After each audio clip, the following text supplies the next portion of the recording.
22 long rifle, good enough for defense out of a snub nose revolver. Well, I'm going to compare it to some 9mm, and I have some Winchester ammo out here today. So a lot of people take this wrong when I do this, and they think that I'm trying to say that the 22 is as effective or as good as the 9mm, or a direct comparison and all of that. And really, that's not what I'm doing here. You know, 9mm is the most common cartridge out there nowadays. So if you're going to take something like a 22 long rifle, if you're going to say it's good enough for defense, you should compare it to the most common cartridge out there out of similar platforms, and that's what I'm doing today. So we have some Winchester ammo.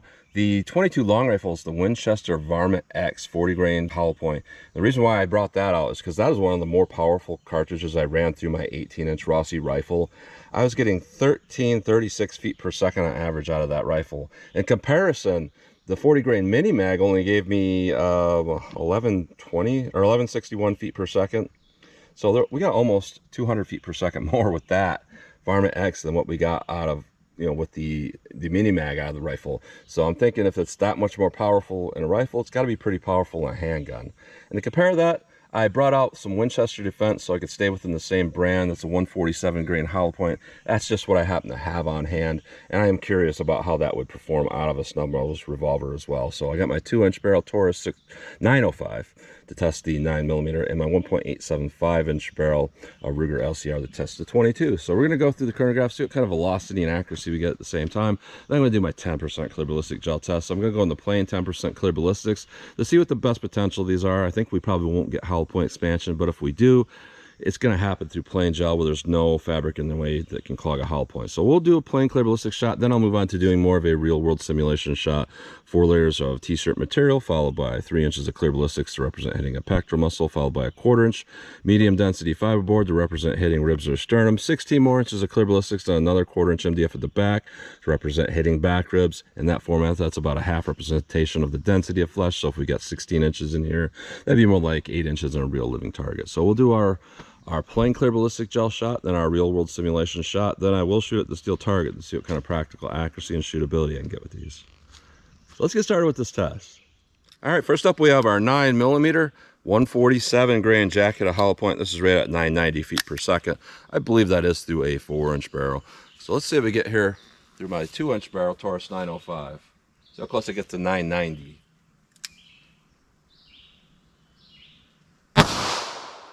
901, 894, 867, 863, 895, and that, you can see the point of aim on those and impact. That's way off. I've noticed that with this revolver. I don't know why it does that, but yeah, that's pretty average velocity you would think you would get out of something like that. Not terrible, but pretty slow. I mean, it's kind of like a 38 special. 22 long rifle here. This is our 40 grain. This is some powerful stuff. This is rated at 1440 feet per second through a rifle, so we're definitely not going to get anywhere near that. But let's see what we get here with our little Ruger LCR snub nose.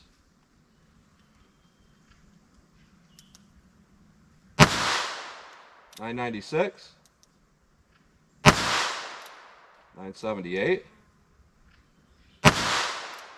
$985, $893, $959. Let me do a couple more.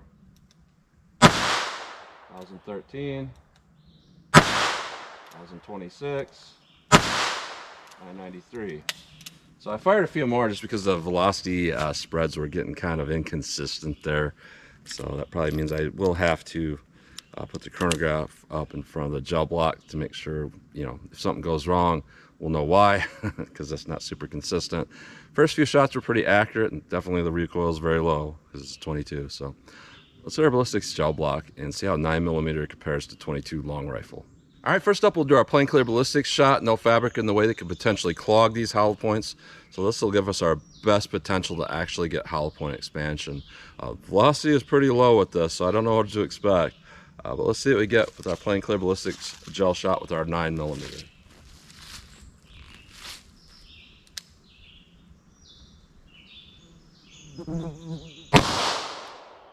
.864, and yeah, the impact is a lot higher. than where I aimed. I was afraid that was going to happen. So let's hit this with our 22 long rifle now.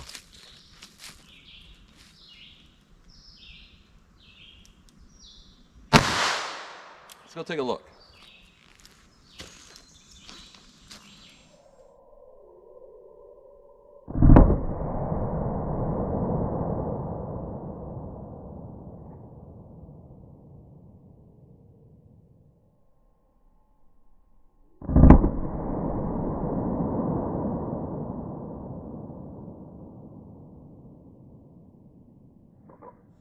Wow, that's interesting. Yeah, I kind of knew I was going to see what I was seeing with the 9mm. I thought it probably would not expand at all and go at least this far. The 22, I thought it definitely would not expand. And we got 977 feet per second on that last shot with the 22. So that's about average what we were getting. So look at this. It's not bad performance with our 9mm. It's hard to judge it if I think it would over penetrate, because I never do that 12-inch, 12 to 18-inch thing in playing clear ballistics, because I realized that the density of clear ballistics is different than organic gel. And what we got here would probably go 2-3 inches less in organic gel. That's why I judge it more seriously with the rib simulation in the way. So from what I'm seeing though, my gut feeling tells me it didn't go that far, and we did get some expansion. So the whole path shows a nice gradual expansion. We see a good striation cuttings, and just gradual and a straight line penetration. And that's one thing you get from having more momentum with that 147 grain. So that's actually pretty good. What we got here for penetration is about 22.5. So it's a little bit deep, but it's not significantly deep. And with that expanded hollow point, I can see, I just, my gut feeling says it wouldn't pass through the average size individual from a front-on shot. Our 22, this is where it's really surprising, because we have energy dump in this first 3-inch piece and striations, which means it was expanding right here, which you never see that. So that's pretty good for a 40 grain. And our penetration is definitely low. We're only at 9 inches. Parallax will throw that off and you'll think it's probably 10, but it's from a straight on view I'm looking at, it's 9 inches. It's kind of low, but considering it did get that expansion, that's not bad. So if we lower that expansion threshold with our fabric and rib simulation, that might actually do a little bit better. And if we, put more resistance for our rib simulation, the 9mm will also do better probably. So unless it doesn't expand. So let's try our real world simulation and see how these compare now. All right, our real world simulation, 4 layers of t-shirt material. I use that because it's summer now and people use a little bit less fabric than 4 layers of like denim or whatever that would represent a coat. Followed by 3 inches of clear ballistics, followed by a 1/4 inch medium density fiberboard to represent hitting ribs or sternum, 16 more inches of clear ballistics, another 1/4 inch MDF at the back to represent hitting back ribs. Ideally, I want these bullets to stay within the back rib simulation, but if they pass through, they can go about 3 inches past that, and I would consider those okay, and they wouldn't necessarily pass through an average size individual from a front-on shot. So let's see if we get here with our 9mm.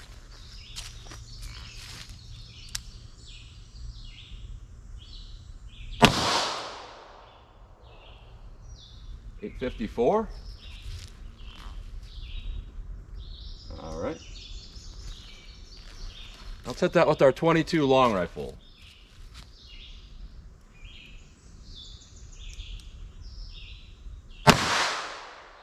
.999 feet per second. Let's go take a look.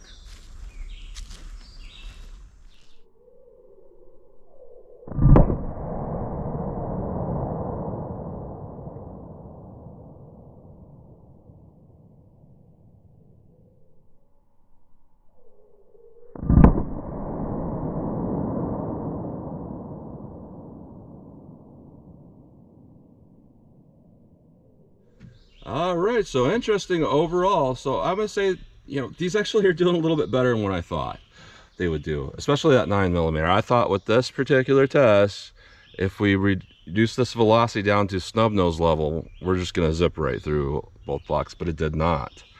And it looks like we are pretty close to being adequate and acceptable with that 9mm. So if we look at our rib simulation here, Our 9mm, what we could see is there is just a little bit of expansion. I can see that on the bullet, so it does look like it started right away, even though there's fabric, and even though we're in the 800s, it still started to expand. With our 22, it can't tell if it started to expand or not right away. I don't think so, just because in this first 3-inch piece, rather than the one through plain gel where there's a bunch of striation cuttings and a path that wide, this just has a straight line, so it probably did prevent it from expanding right away. The interesting thing is I do see some expansion and mangling going on. And then we went through our back rib simulation with the 9mm, but what I'm seeing here isn't bad, because it is a nice straight hole through there. So we don't have these weird deviations that we often see with over penetration to the back rib simulation. So what we're seeing here isn't that bad with the 9mm. It's a little deep and the expansion is minimal, but we got about 22 1/4 inches. So we are a 1/4 inch past, what I call the maximum, but is that really going to do anything? More than likely, if it went through an average size individual from the front, it would be stopped on the shirt on the back of them. So that's going about as deep as you want to go without it over penetrating. And the whole track here is impressive looking. So honestly, it did a lot better than what I thought it was going to do.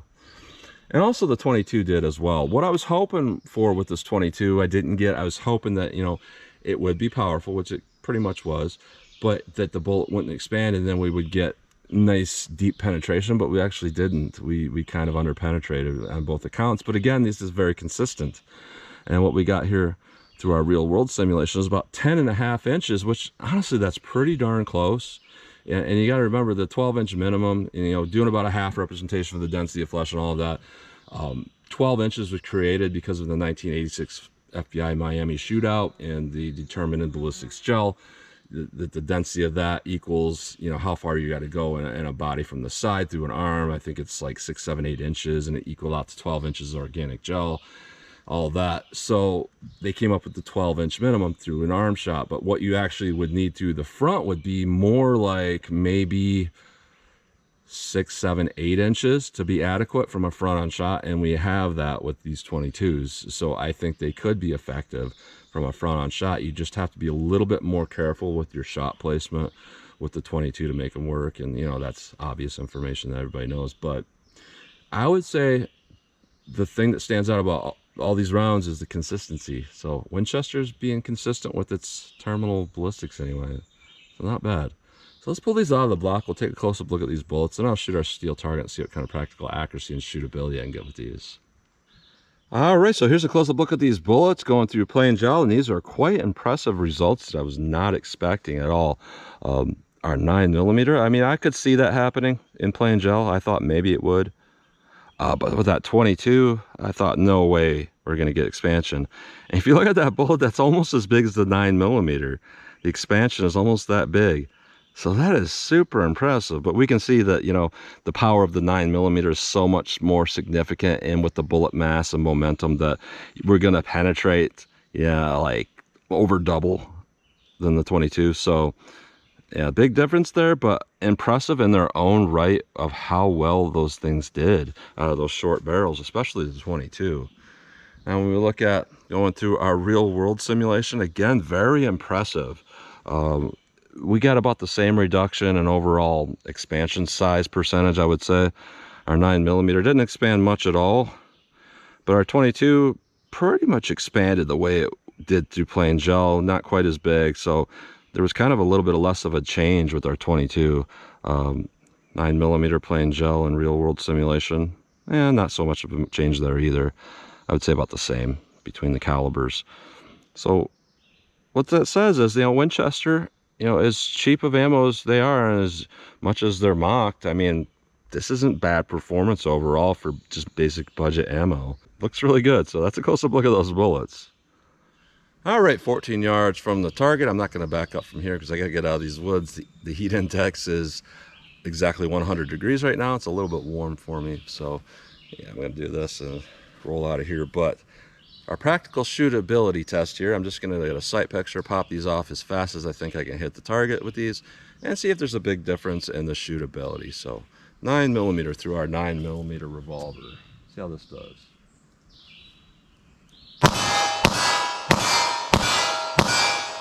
All right, so I made sure to actually aim below the target with that. So again, everything shoots high out of this thing. I don't know why.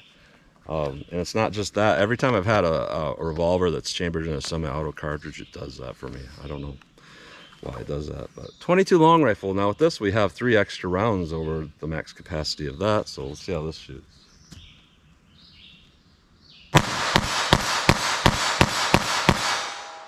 All right, I don't know where that first round went. But interesting performance overall. So what I'm looking at here is I'm actually kind of surprised by the performance. Now, most people would say that the 9mm performance was mediocre, but you also have to factor in the platform it was fired from and the fact that we got like 850 feet per second. Judging from that though, and that's a lot less velocity than a lot of 38 special rounds, and a lot of 38 special rounds failed to expand. The fact that we saw that with the 9mm actually was not bad performance overall for what it was. And in our terminal ballistics, we had very consistent straight line penetration, so there could be a use for that.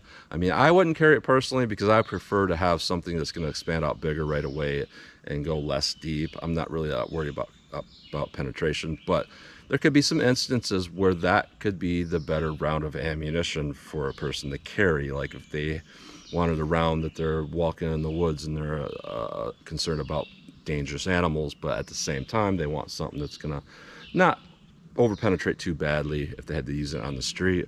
I think that could be a nice middle ground there with the 147 grain 9mm out of a snub-nosed revolver.